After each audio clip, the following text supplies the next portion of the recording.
Oke, Rafael mungkin lagi viralnya nih. Mamang kita sebelah.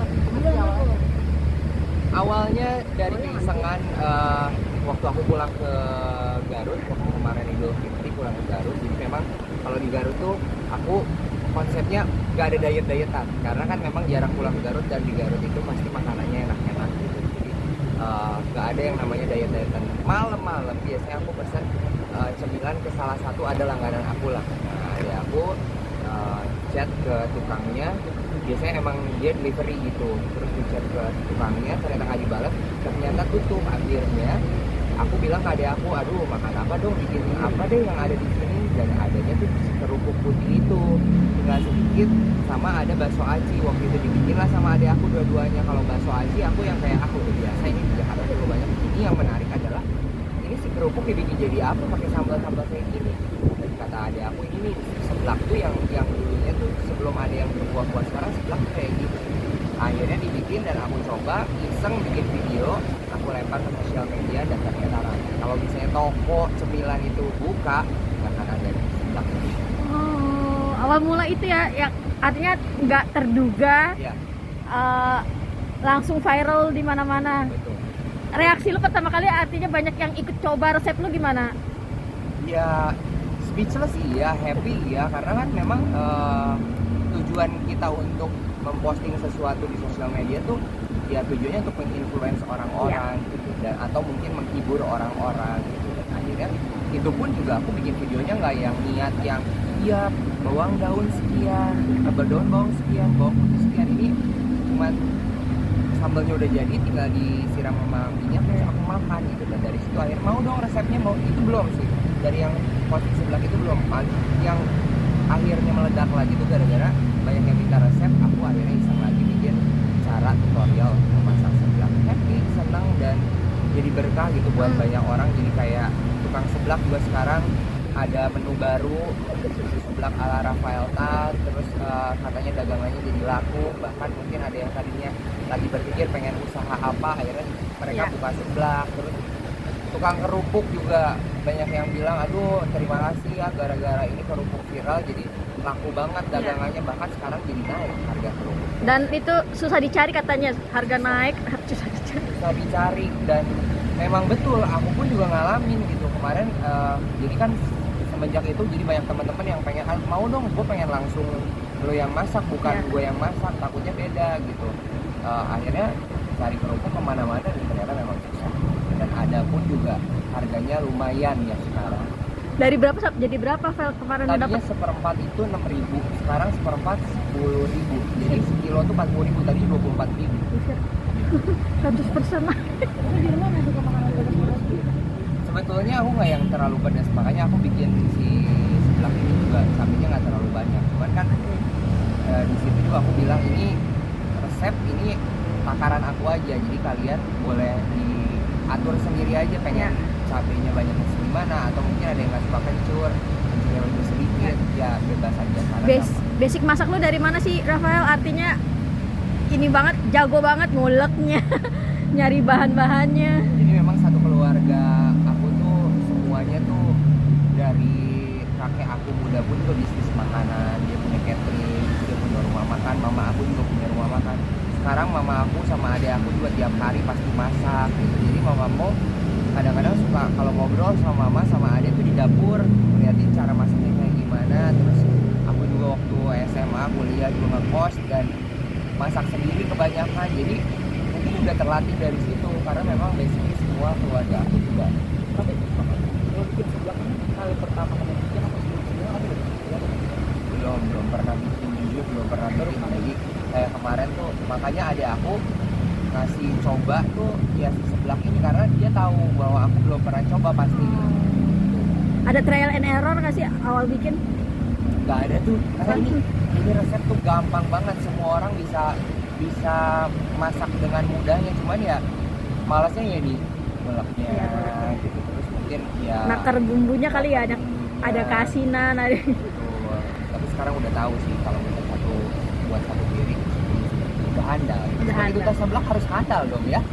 Dan itu aksen Sundanis lo tuh cukup kental, artinya berbeda 180 derajat Rafael seorang anggota boyband dengan Rafael yang sekarang, Mamang Rafael. Jadi gimana nih akhirnya lu menemukan ide tersebut dengan aksen Sundanis lu? Nah sebetulnya memang keseharian aku tuh, aku kalau misalnya ngomong pun sama bukan orang Sunda pasti logat Sundanya tuh ada banget gitu. Jadi orang-orang udah pasti nebak, oh ini mah orang Sunda. Apalagi kalau ketemu sama anak-anak Sunda kan hampir semua orang Sunda. Jadi ketemunya orang Sunda lagi, sama keluarga, sama mama, sama ade, semuanya kalau teleponan juga pakai bahasa Sunda. Jadi begitu kemarin aku mikir kayak coba deh pakai bahasa Sunda. Ya, maksudnya nating dulu saja gitu, kalau misalnya ada yang suka oke, syukur. Kalau misalnya nggak ada yang suka ya mungkin nanti kita bikin lagi yang lain. Tapi ternyata tanggapan dari followers di sosial media, waduh baru kali ini nih ngelihat orang Chinese tapi pakai bahasa Sunda. Biasanya orang Chinese kebanyakan logatnya Jawa, Medok gitu. Akhirnya sekarang kayak wah banyak yang suka juga ya. Padahal waktu itu aku belum bikin subtitle loh. Mereka juga kayak ternyata viewer, cuman banyak yang bilang, ayo dong, aku nggak ngerti ini gimana ya. Nggak semua pengguna sosial media ini orang Sunda semua. Jadi sekarang akhirnya pakai subtitle, tapi tetap maksudnya identitas aku ya pasti Sunda. Mang, ada artinya dengan banyak ya bilang lo Mamang, duta seblak, duta apa lain, gimana reaksi? Seru sih, seneng aja karena kan kalau tujuan aku main sosial media atau posting sesuatu ya satu itu menginfluence, dua itu menghibur gitu. Karena banyak juga komentar-komentar yang kayak aduh jujur ya Kak Rafael, hari ini tuh aku lagi ngamut banget, tiba-tiba Kak Rafael muncul di FYP aku terus tiba-tiba jadi semangat lagi. Itu tuh yang bikin aku kayak wah maksudnya berhasil gitu, bikin sesuatu hal yang positif yang bisa memang semangatin orang, terus jadi berkah buat orang-orang juga gitu. Jadi banyak yang PO.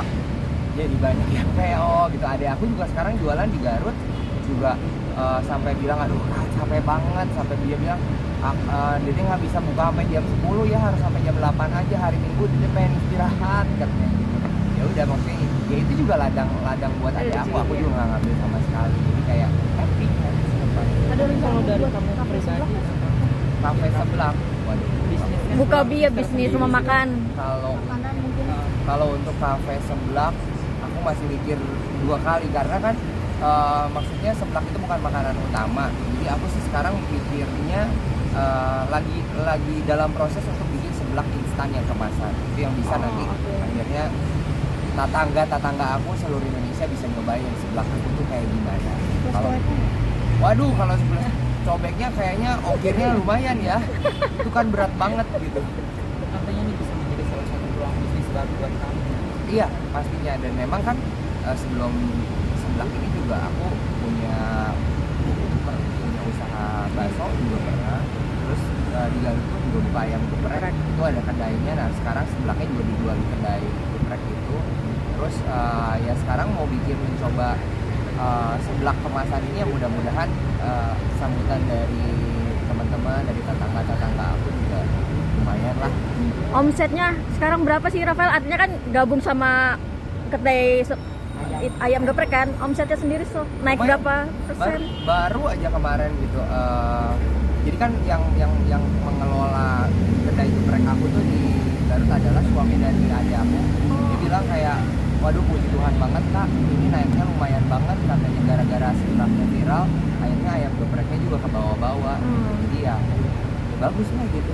Tapi Akan next akan mau buat ide apa lagi Rafael? next apa ya? Jadi kan kemarin itu sebenarnya kenapa aku dinobatkan jadi duta seblak ya gara-gara komentar-komentar dari tetangga aku yang akhirnya oh ini mah duta seblak. Nah kemarin tiba-tiba wah kayaknya ini bukan duta seblak aja, ini duta peracian nih, duta ASI. Aku bilang tenang dulu ya, kalau misalnya itu gelar aku baru duta seblak doang, kan biasa kalau belajar juga S1 dulu nih ya, ini seblaknya belum habis dulu nih, aku masih mau berkreasi dengan seblak, nanti baru setelah itu gelarnya tambah lagi jadi duta ASI. Sekarang Rafael Tan DS dulu, nanti Rafael Tan DS DA ya, tunggu ya. Rafael, ini kan lahir sebagai anggota boyband yang cool, yang keren, yang which is ganteng lah, apa namanya, ya Kecila sekarang jadi mamang-mamang dengan gaya konyol lu, dengan bahasa Sunda lu. Ini gimana nih mungkin ketika melihat reaksi video lu sendiri viral?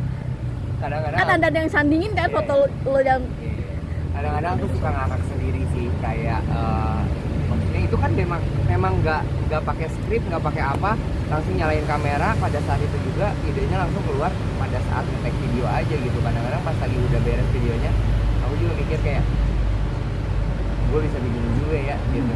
Tapi ya harus ada perbedaan lah. Jadi kan kalau misalnya orang-orang yang apa, kalau mau lihat aku sebagai idol ya mungkin bisa di TV, bisa ketika aku mau manggung gitu.